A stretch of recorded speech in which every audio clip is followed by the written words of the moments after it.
Hi, I'm Nicky Luis and welcome to the guest list.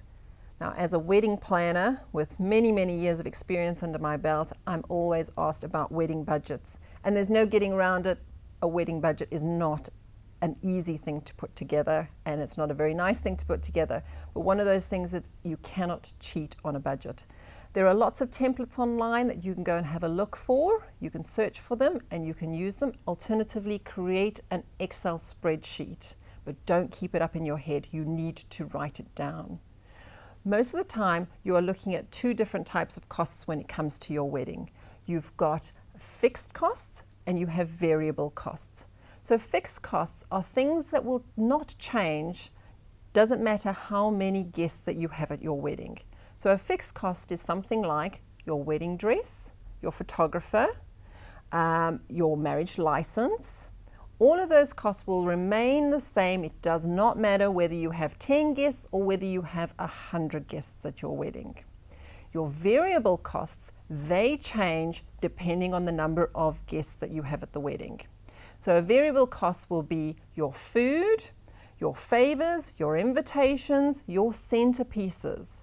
It is really important that you have a good handle and a good grasp of the costs per person, because the more people you have, the more expensive it's going to be. And some people don't understand that. They don't understand that if you add an extra 10 people, the impact that it actually has on that budget.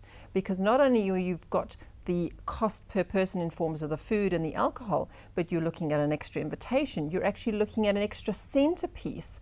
You extra chair covers, and all of those are huge extra costs in the overall scheme of things. So it is really important to have a very good understanding of what the cost per person is. And if you can cut 10, 20 or 30 people off your guest list, you can save a substantial amount on your wedding budget. So get a good grasp on your wedding budget, understand what your costs are, don't cheat. Put all the little expenses in.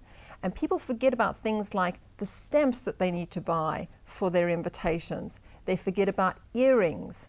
They forget about the travel that they need to take when they go and visit the venue that might be just 50 or 100 kilometers outside of the area which they live in. It's all of those additional expenses that they get to factor into their wedding budget, but they wouldn't normally have had to incur. And that is what blows the budget every single time, because it's all the extra $20, $50 or $100 that they've spent, and they can't understand why all of a sudden their budget's gone by $2,000 or even more sometimes.